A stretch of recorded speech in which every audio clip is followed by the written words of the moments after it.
Hello everyone, myself CA Saurabh Mittal, Associate Director Choice Equity Broking Private Limited. हम discuss कर रहे हैं अपनी इस सीरीज के अंदर टैक्सेबिलिटी ऑफ सर्टेन इनकम्स, जहां हम डिस्कस करते हैं छोटे छोटे ऐसे टॉपिक्स, ऐसी इनकम्स जो एक इंडिविजुअल असेसी की लाइफ में इम्पोर्टेंट हैं। इसी सीरीज के अंदर हमने अपने लास्ट वीडियो के अंदर डिस्कस किया था रिगार्डिंग एरियर्स ऑफ इनकम, अगर वो एक इंडिविजुअल को रिसीव होता है that may be related to salary या फिर पेंशन या फिर हाउस प्रॉपर्टी। इसी सीरीज में हम आज डिस्कस करने वाले हैं एक नए टॉपिक के ऊपर, that is deemed let out property.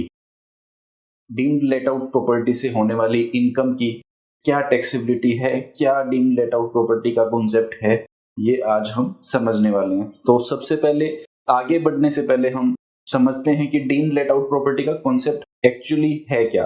So this is regarding, अगर आपके पास में एक या एक से ज्यादा हाउस प्रॉपर्टी है, आप ओन करते हैं एक या एक से ज्यादा हाउस प्रॉपर्टी और आप शो करते हैं वो इनकम टैक्स रिटर्न फाइलिंग के टाइम पे, तो उस केस में आप कैसे उनको डिवाइड करेंगे, कैसे शो करेंगे as a self occupied house property, as a let out house property, और अगर उसके बाद में कोई हाउस प्रॉपर्टी बचती है तो as a deem let out property. क्या रूल्स हैं, क्या रेगुलेशंस हैं इनकम टैक्स एक्ट के अंदर इन क्लासिफिकेशन के लिए, वो आज हम अपनी आज की इस वीडियो के अंदर डिस्कस करने वाले हैं।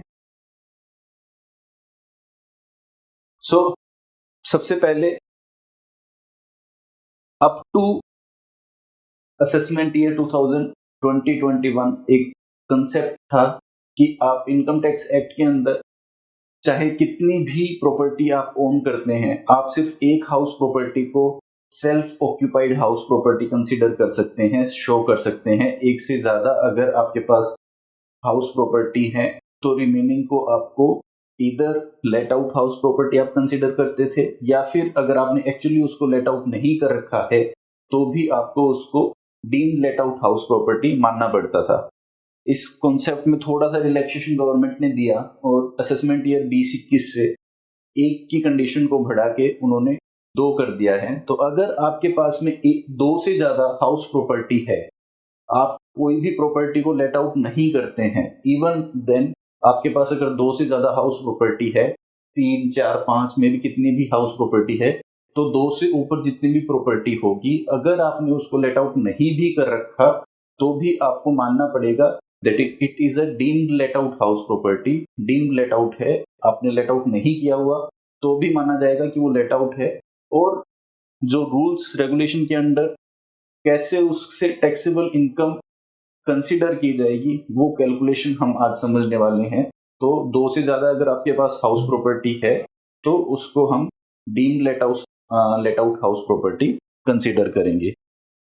अगेन यहाँ पे एक्चुअल इनकम नहीं हम डिस्कस करने वाले, हम डीम्ड ही मान रहे हैं, हम सिर्फ मान रहे हैं कि वो आपकी इनकम होगी अगर आप उसको लेट आउट करते उस हाउस प्रॉपर्टी को, अगर आपके पास में 2 से ज्यादा हाउस प्रॉपर्टी है।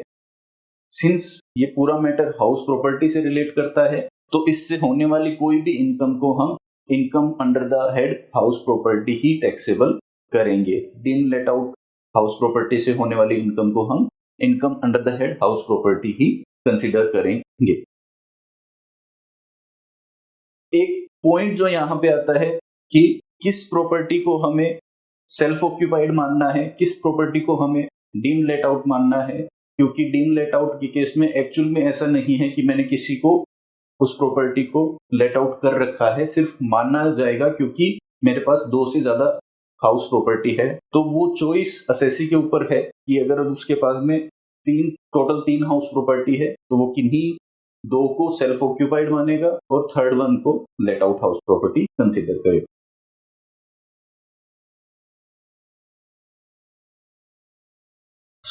अब हम देखते हैं कि deemed let out house property की केस में, क्योंकि एक्चुअल रेंट यहाँ पे नहीं है, तो कैसे हम टैक्सेबल इनकम कैलकुलेट करेंगे इस कॉन्सेप्ट में, इस केस में जब मुझे देखना है कि मेरा मोर देन 2 हाउस प्रॉपर्टी है और जो एक्सेस हाउस प्रॉपर्टी है उस केस में कितनी मेरी टैक्सेबल इनकम कंसिडर की जाएगी इनकम टैक्स एक्ट के अंडर। सो सबसे पहले इस चीज को कंप्यूट करने के लिए कुछ टर्म्स हैं जो हमें समझने पड़ेंगे, उनके अंदर कंपैरिजन करना पड़ेगा, उसके बाद में मैं कैलकुलेशन कर पाऊंगा। ऑल्दो यहाँ पे आपको कैलकुलेशन का फॉर्मूला दिख रहा है, क्या हमें करना है।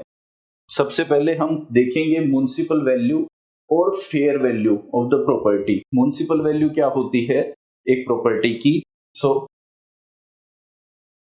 Municipal value is the rental value as determined by the relevant municipal authority. आपके एरिया के अंदर जो भी म्युनिसिपल अथॉरिटी होगी, obviously they must have some notified rental value. उस एरिया के अंदर रेंटल वैल्यू नोटिफाई करते हैं वो, उसके बेसिस पे you have to calculate the municipal value of your property. So first thing you have to compute is municipal value of your property. Second आपको compute करना पड़ेगा फेयर वैल्यू आपकी property का। आपके एरिया के अंदर जैसी आपकी प्रॉपर्टी है ऐसी सिमिलर प्रॉपर्टी का क्या रेंटल चलता है वो आपको कंप्यूट करना पड़ेगा, फेयर रेंट। थर्ड जो आपको यहाँ पे कंप्यूट करना पड़ेगा that is standard rent. Standard rent is a fixed amount under the rent control act. तो बेसिकली स्टैंडर्ड रेंट क्यों नोटिफाई किया जाता है? ताकि रेंट के ऊपर एक कैपिंग किया जा सके, जिससे कि लैंडलॉर्ड कोई भी एक्सेसिव रेंट ना चार्ज कर सके आपसे। एक standard amount of rent government notify करती है और अकॉर्डिंगली वो मैक्सिमम अमाउंट ऑफ रेंट रहता है जो आपका लैंडलॉर्ड आपसे चार्ज कर सकता है। तो बेसिकली इन तीनों चीजों के बेसिस पे हम deemed let out house property के केस में अपनी इनकम, टैक्सेबल इनकम कैलकुलेट करते हैं। अगेन आते हैं इस स्लाइड के ऊपर जहां हमें देखना है कि टैक्सेबल इनकम की कैलकुलेशन कैसे होगी। So first of all what we will do, we will check the higher of municipal value और फेयर रेंटल वैल्यू। इन दोनों में जो भी मेरा हायर फिगर होगा, फर्स्ट ऑफ ऑल मुझे वो कंप्यूट करना है। फॉर एग्जांपल अगर म्युनिसिपल वैल्यू मेरा 10 लाख है, फेयर रेंटल वैल्यू पूरे साल भर का 9 लाख है, तो higher will be 10 lakh rupees. Step 1 मेरा कैलकुलेट होगा। स्टेप 2 के अंदर मुझे क्या करना है, इस 10 लाख के फिगर को जो मैंने स्टेप 1 में कैलकुलेट किया है, आई will compare this figure with the standard rate, जो कि रेंट कंट्रोल एक्ट के अंदर मेरा मैक्सिमम रेंट वहां पे गवर्नमेंट ने नोटिफाई किया है, उस रेंट अमाउंट से कंपेयर करता हूँ। सो फॉर एग्जांपल मैं मान लेता हूँ यहाँ पे फर्स्ट स्टेप 1 में मेरा फिगर 10 लाख था, स्टेप 2 के अंदर मेरा फिगर मेरा कंपैरिजन है 10 लाख और स्टैंडर्ड रेट है इस केस के अंदर 11 लाख रुपए। तो इन दोनों के अंदर जो लो होगा 9 लाख और 11 lakh, which ever is lower for that is 9 lakh. अब हम देखते हैं कि deemed let out house property के केस में हम कैसे कैलकुलेशन करने वाले हैं, स्टेप बाय स्टेप हम कैसे आगे बढ़ने वाले हैं। सो फर्स्ट ऑफ ऑल इस केस के अंदर क्योंकि हमारे पास में कुछ एक्चुअल फिगर्स नहीं हैं, तो हमें कैलकुलेशंस बेस्ड अपॉन कुछ ऑलरेडी प्री प्रिस्क्राइब्ड फिगर के बेसिस पे करनी पड़ेगी, और उसके बेसिस पे हम यहाँ पे कंप्यूट करेंगे gross annual value. Gross annual value of what, of the deemed of the house property. अगर उस हाउस प्रॉपर्टी को मैं एक्चुअली लेट आउट करता तो मुझे कितना एनुअल वैल्यू उसका रेंट का मिलता, वो हम यहाँ पे कंप्यूट करने वाले हैं। उस कंपैरिजन के लिए हमें 3 टर्म्स यहाँ पे देखने होंगे।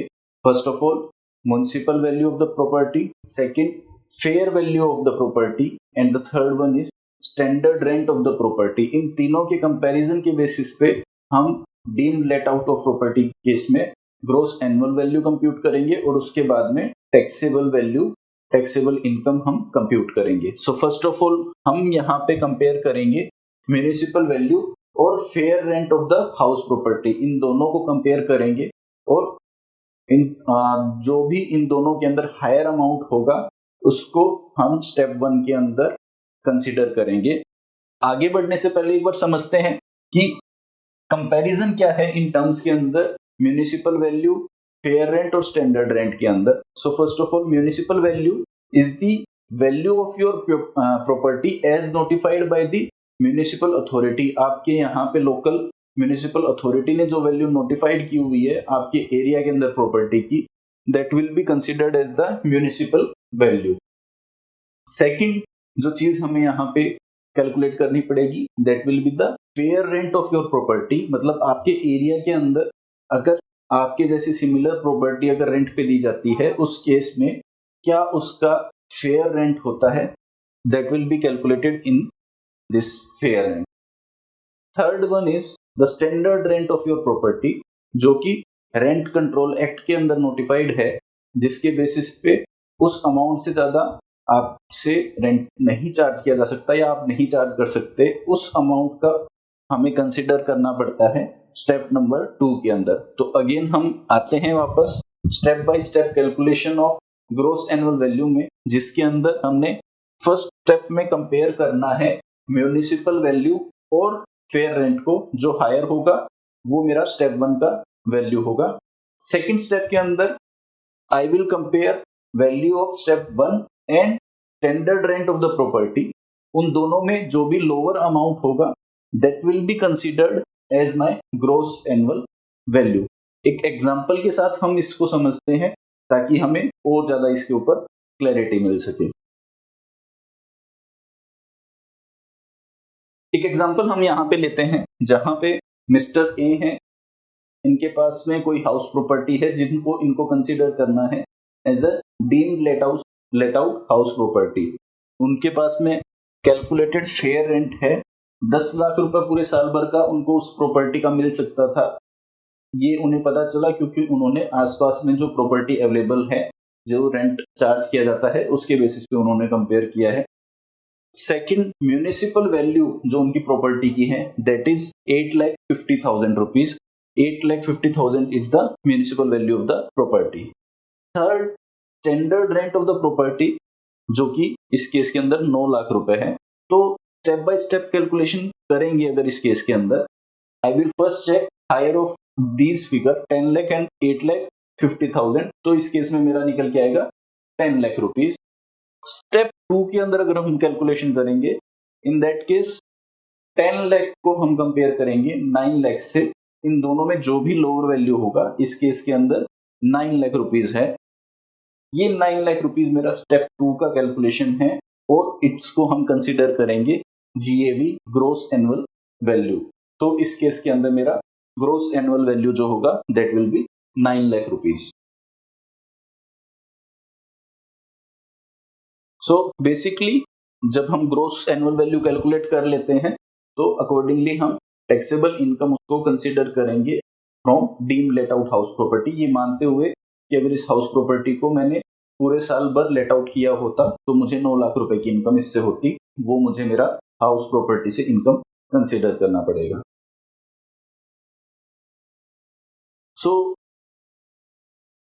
एक कॉन्सेप्ट होता है कि loss from house property. Basically loss house property से कंसीडर किया जाता है अगर आपने कोई लोन लिया हुआ है उस प्रॉपर्टी के अगेंस्ट में, वो आप लोन रीपे कर रहे हैं और उस पर इंटरेस्ट रीपे कर रहे हैं, तो वॉट एवर इंटरेस्ट यू पे ओवर दैट लोन, लोन के ऊपर देने वाले इंटरेस्ट से जो भी आपको लॉस हो रहा है उसका आपको बेनिफिट हाउस प्रॉपर्टी के हेड के अंदर मिल सकता है. सो जनरली क्या होता है, आपका अगर सेल्फ ऑक्यूपाइड हाउस प्रॉपर्टी है, उस केस में आपको लोन फ्रॉम हाउस प्रॉपर्टी से मैक्सिमम लॉस 2 लाख रुपए का एलिजिबल है. उससे ज्यादा का लॉस आप क्लेम नहीं कर सकते.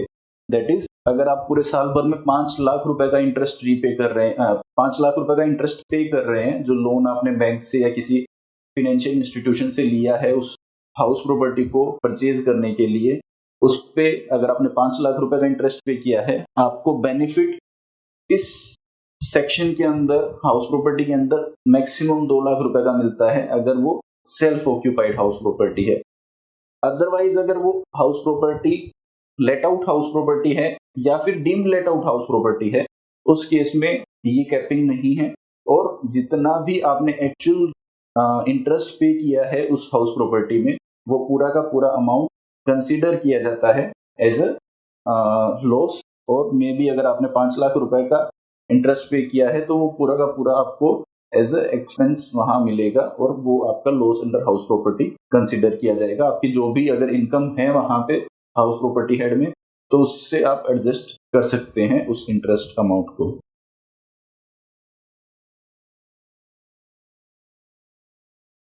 नाउ हमने ये देखा कि self occupied versus let out और डीम लेट आउट क्या डिफरेंस है। एक ही केस में 2 लाख कैपिंग है, बाकी केसेस में कैपिंग नहीं है। इसलिए लोगों को काफी बेनिफिट था इस चीज से कि वो अगर हाउस प्रॉपर्टी को लेट आउट या डीम लेट आउट शो कर रहे हैं तो इंटरेस्ट का काफी बेनिफिट वो क्लेम कर सकते थे। बट एक सिग्निफिकेंट चेंज जो गवर्नमेंट ने इंट्रोड्यूस किया 2017 के अंदर, जिसके बाद में उन्होंने कैपिंग और इंट्रोड्यूस कर दी है। एक प्रोविजन होता है कि आप हाउस प्रॉपर्टी के लॉस या किसी भी हेड के लॉस को किसी दूसरे हेड के इनकम के साथ एडजस्ट कर सकते हैं। आप हाउस प्रॉपर्टी के लॉस को सैलरी के साथ एडजस्ट कर रहे हैं, या फिर आप बिजनेस की इनकम के साथ एडजस्ट कर रहे हैं, आप कैपिटल गेन से एडजस्ट कर रहे हैं, अदर सोर्सेज से एडजस्ट कर रहे हैं, आप आपस में इन सब चीजों को हेड्स को एडजस्ट कर रहे हैं। बट एक कैपिंग इन्होंने हाउस प्रॉपर्टी के केस में इंट्रोड्यूस की, जहां पे अगर आपको लॉस फ्रॉम हाउस प्रॉपर्टी है किसी साल के अंदर और आप उस लॉस को एडजस्ट करना चाहते हैं किसी और इनकम के साथ में, किसी और हेड ऑफ इनकम के साथ में, तो आप मैक्सिमम 2 लाख रुपए तक का ही बेनिफिट ले सकते हैं। 2 लाख रुपए तक के लॉस को ही एडजस्ट कर सकते हैं, चाहे वो आपका सेल्फ ऑक्यूपाइड हाउस प्रॉपर्टी है, या फिर रेंटेड हाउस प्रॉपर्टी है, या फिर डीम्ड रेंटेड हाउस प्रॉपर्टी है। सभी सिनेरियो के अंदर मैक्सिमम 2 लाख रुपए का ही लॉस आप एडजस्ट कर सकते हैं किसी और हेड ऑफ इनकम के साथ में। तो इसी के साथ अगर आपका कुछ भी लॉस अनएडजस्टेड रहता है अदर हेड्स ऑफ इनकम के साथ में, तो उसको आप करंट ईयर में नहीं एडजस्ट कर पाओगे और आपको उसको कैरी फॉरवर्ड करना पड़ेगा फ्यूचर ईयर के अंदर, और अप टू 8 इयर्स आप उसको कैरी फॉरवर्ड करके एडजस्ट कर सकते हैं।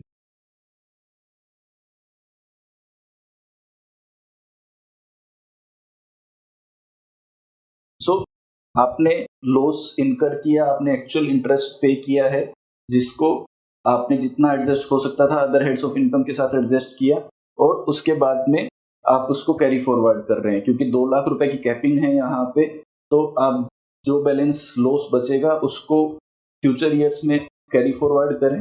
बट आप उसको 8 साल तक ही कैरी फॉरवर्ड कर सकते हैं, और 8 साल के अंदर भी आप उसको हाउस प्रॉपर्टी की ही इनकम के साथ एडजस्ट कर सकते हैं। जब भी आप कैरी फॉरवर्ड करेंगे उस लॉस को, तो इन नेक्स्ट ईयर्स आप उसको अदर हेड्स ऑफ इनकम के साथ एडजस्ट नहीं कर सकते। सिर्फ हाउस प्रॉपर्टी में अगर आपके पास कुछ इनकम है, उसके साथ आप उस इंटरेस्ट के लॉस को एडजस्ट कर सकते हैं।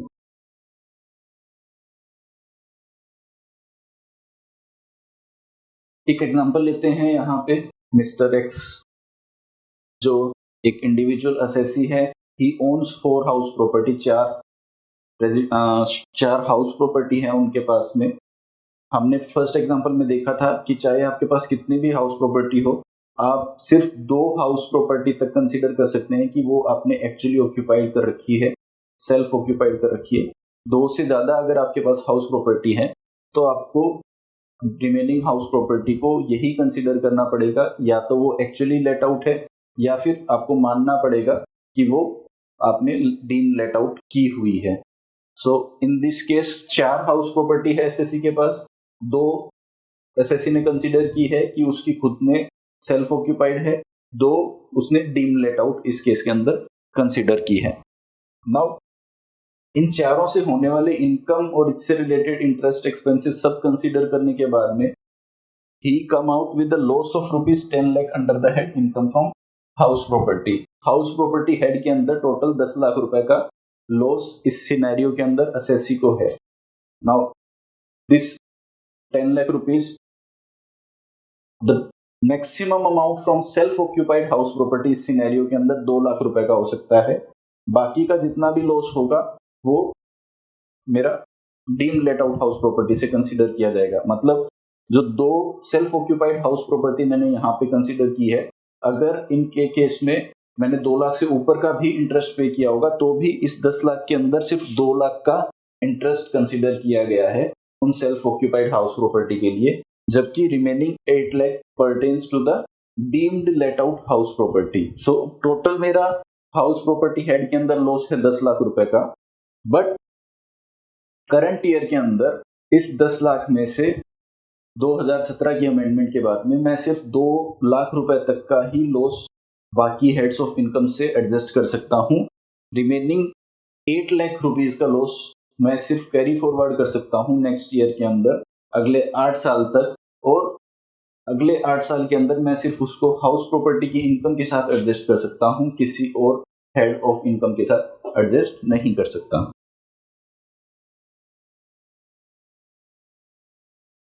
सो that's all about the deemed let out house property, कैसे हमें उसकी इनकम को कंप्यूट करना है और कैसे आईटीआर फाइलिंग के अंदर हमें इस कंप्यूटेशन को शो करना है।